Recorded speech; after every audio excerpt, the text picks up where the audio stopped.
I absolutely fell in love with one of Carolyn Friedlander's brand new fabrics called Gleaned so much. I loved it as a bundle, but I really love it as this quilt. Now, she is really into architecture, so I wanted to do for her something that I call strips and steps. Let's get started.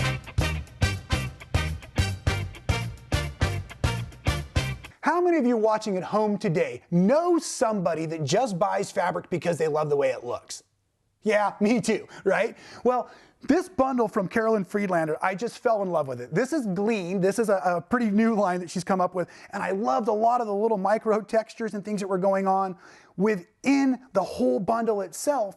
But some of the challenges I ran into as a designer, I usually do designing more with applique, so this patchwork sometimes puts me a little bit of a challenge, was most of these are fat quarters. There were a few half yards within it, but a fat quarters can be a little bit limited in size. And so I wanted to create something for all of us today that would be easy to use basically no matter what size fabrics you're using, but also teach you how to work through fat quarters if you haven't experienced fat quarters before.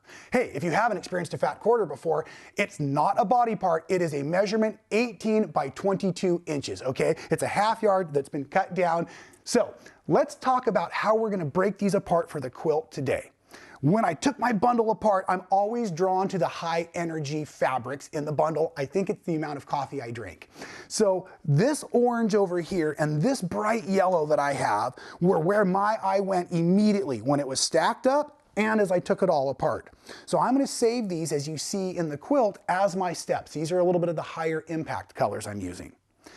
What you don't see here on the table, but you do see in the quilt, is all of the colors that I've prepped out for my strips, which are my greens and my grays and my blues.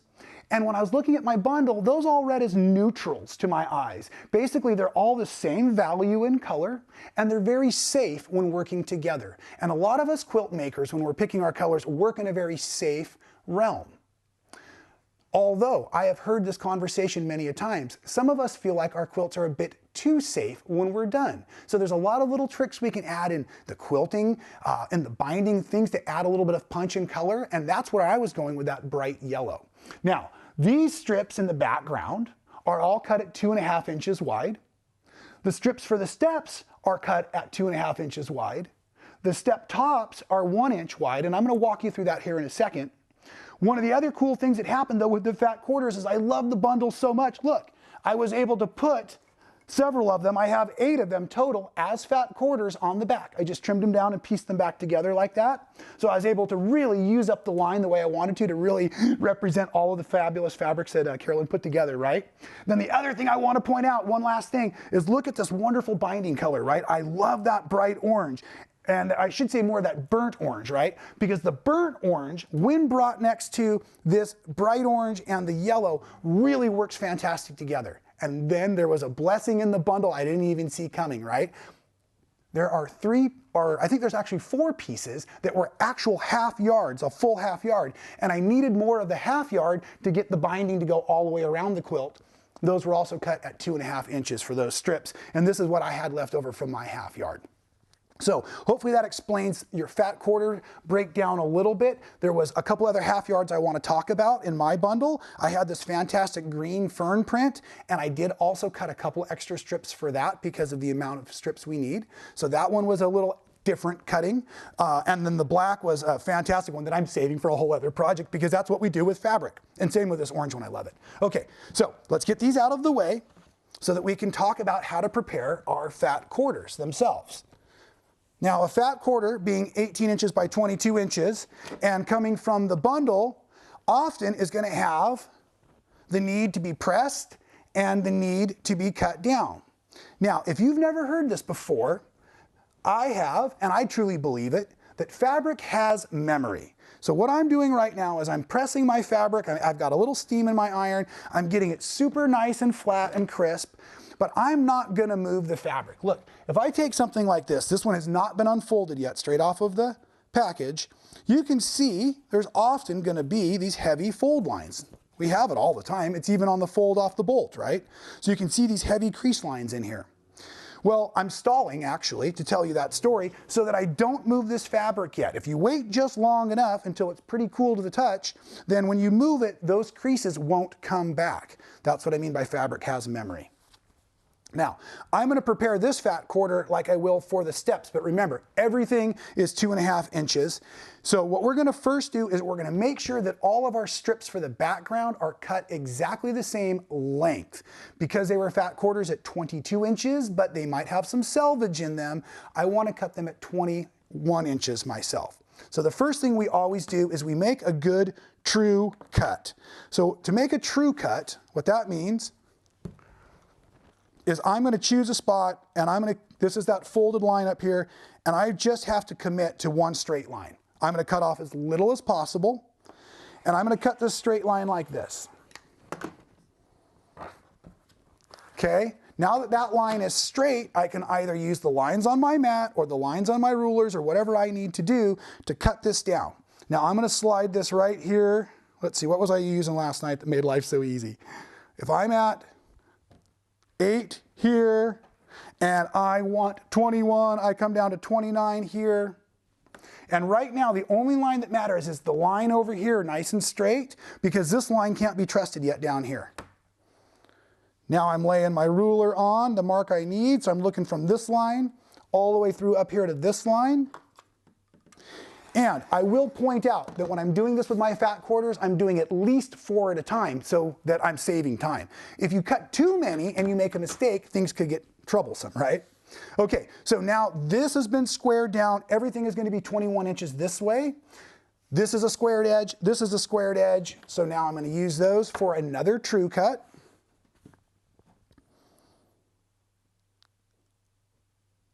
And I'm double checking, and that line looks really nice up there as well. I get myself a nice true cut like that. Okay, so that's clean, and I am right-handed, so I am now going to spin this, and I'm going to use my ruler. No longer am I using the lines on the mat.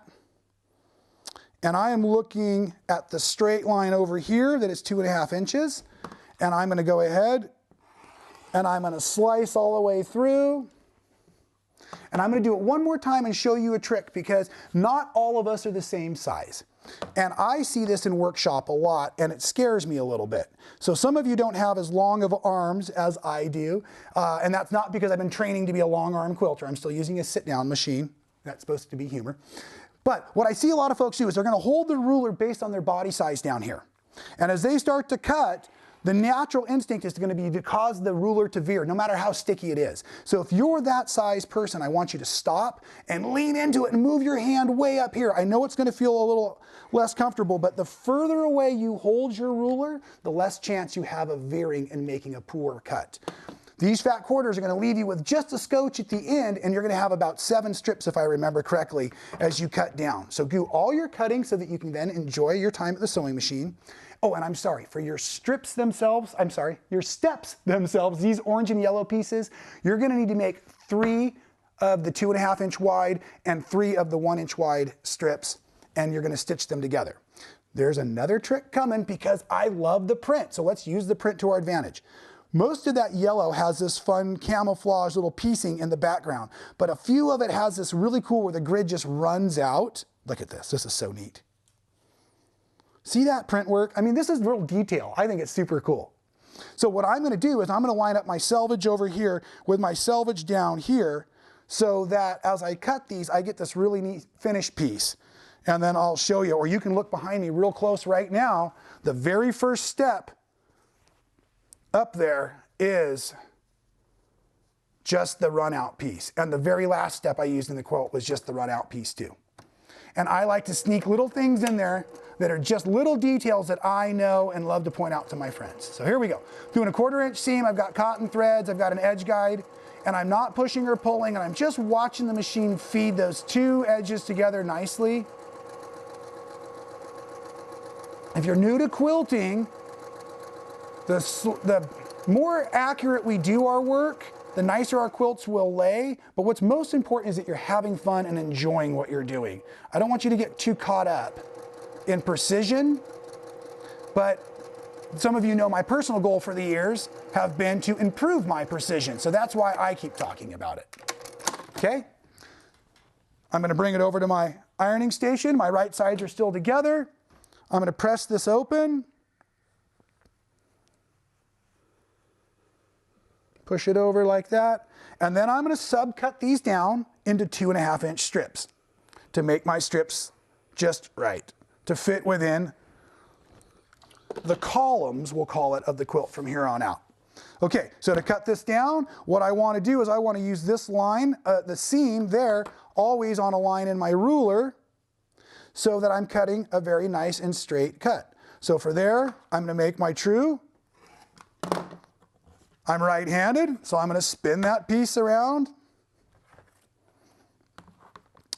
And then I'm going to find my 2.5-inch mark, and I'm looking at this line, and I'm looking at this line, and I bet you didn't see that because I know that right there is where I'm supposed to put this thing. So let's do this again for you.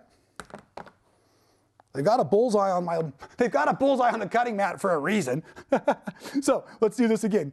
We're looking at this line, and we're looking at this line, so you can see it really nice. And that's going to keep those nice and crisp, nice and square. And that way, as you insert them in later, they're going to look fantastic. So just take it down, cut all these through. I'm not going to spend that much time doing it because I've got mine prepped out for you. And we're going to go to the design wall here in just a second and show you what we have been putting together. Okay?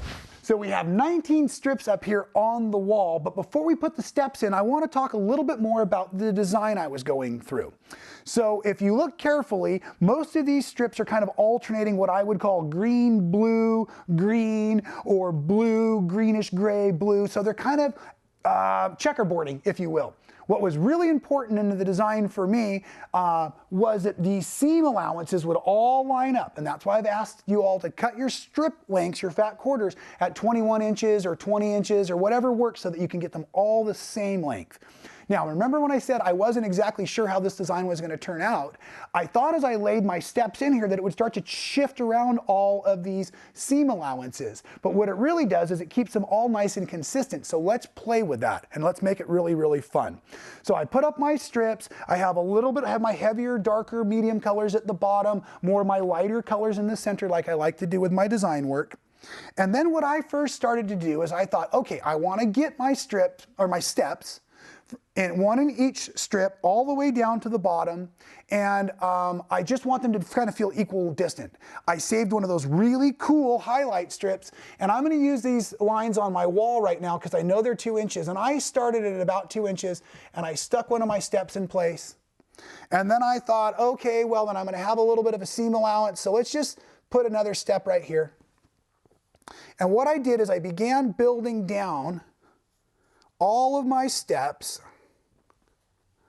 and I think we're just going to do that. Some of them may fall off, but what I want you to think about is we're just planning for how much drop does each step get? How far do I cut down from the top of every strip to make this work? And I didn't want to mathematically figure it out, so I decided to eyeball it. And so I've just put every strip on my design wall with a step in place to see what happened as I got to the bottom. I don't know if you can even still see me over there. Hey, everybody. So you obviously 19 squares because you have 19 strips. All right. So now you can see as I dropped, I basically got all the way through here as I was going and working through within the quilt. But we have to account for some seam allowances, everything. And so as I started measuring within my quilt, what I found on the quilt on the wall was my very first drop to make it work the way I liked was 3 inches from the very top seam. I came down 3 inches, I drew a line, and then I went over and I cut it. I'm going to show you that in a second, but I want to run the math for you. Every one, you're just going to add 3 inches. I didn't want to multiply by 2.5 or 2 3/4. So what I did is I went 3 inches and I cut, 6 inches and I cut, 9 cut, 12 cut, 15 cut, and you better stop me before I make a mistake here, but just add as you go down. So we know on this first strip, we can unpin it and be ready to rock and roll. I'm going to come over here and begin building my columns, and you build all your columns before you sew those columns together. So we were going to cut off 3 inches exactly.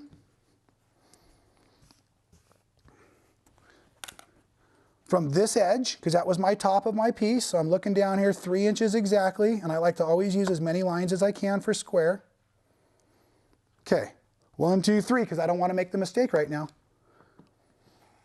Okay, now the yellow part is the top of the step. So that's going to go on first. I come back over here. I have everything set up nicely. And I did start getting into back stitching on these parts just to hold everything together while I was handling the fabrics. I did not take the time to press yet. I'm just going to grab this here now, and I'm going to stitch it right back in.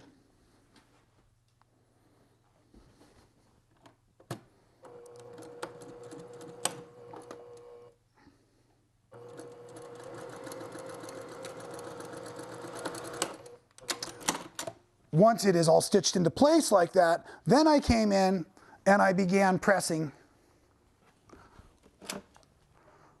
Just holding my strip in the air, catch it there, and again. And I really actually took the time, because I was laying all these strips out on the design wall last night, to alternate my pressing of my seams in the long strips just to make things easier for me. Now, it doesn't necessarily matter in here, but it certainly can be a benefit if you really want to take the time to make sure all your seams are alternating in your columns. But in this little section, it doesn't matter. But I did take the time to alternate them all for that seam right there. Hopefully that makes a little bit of sense. And like I said, once all of your columns are built just like this, just adding that 3 inches each time, then the columns get stitched together. And then it's time to do all of our machine quilting. Now, there's a couple of fun things that happen in the machine quilting. So follow me, if you will, to the quilt. The first thing I did in the machine quilting is I actually started up in the top corner, right on the yellow topper of the step, if I remember correct. And I followed the steps down with a bright orange thread. I wanted to add a little bit of energy into my yellow and orange colors. So I followed it down, and when I came around the bottom corner, I just looped myself back around on the batting, and I went all the way back up. So I basically put a nice band down the center. Technically speaking, that's okay, because I've still quilted from the center out, but when I got into the blue line stitching, I did not stitch all the way through. I now started to look at it in quadrants. For the blue line stitching, I started in the middle of the quilt, and what I'm doing is about 1/4 of an inch outside of the ditch. So here's the ditch between the green and the gray. So I'm doing the blue about 1/4 of an inch, and you can do all kinds of fun stuff. You can add in detail and come back down and around. You can just do straight line, but I am still running continuous motion up and down. So I'm doing 1/4 on either side of the ditch that is created by sewing those columns together. I chose a deep navy blue thread on purpose to make sure that I added a little bit more impact and a little bit more loft to the design so that you could really see those seams to create the strips to bring your eye to the steps in this quilt that I built, hopefully architecturally enough to impress my dear friend Carolyn, and hopefully really cool instructions and great color management for all of you at home today. So, like I said, this was a safe color choice I was trying to play with, so it's actually a little outside of my box. And I would like to know, what do you think? How did I do? Did I bring it down? Did I make it make sense for you? So please let me know in the comments below, and I'm gonna get back to the design wall and design another great quilt for you right here at Man Sewing. Thanks for being a Man Sewing fan. It's great to have you out there encouraging me to create fantastic new content. If you've missed any of the videos, we've got links for you here and here. And while you're checking those out, make sure you're subscribed. We don't want you to miss any of the action.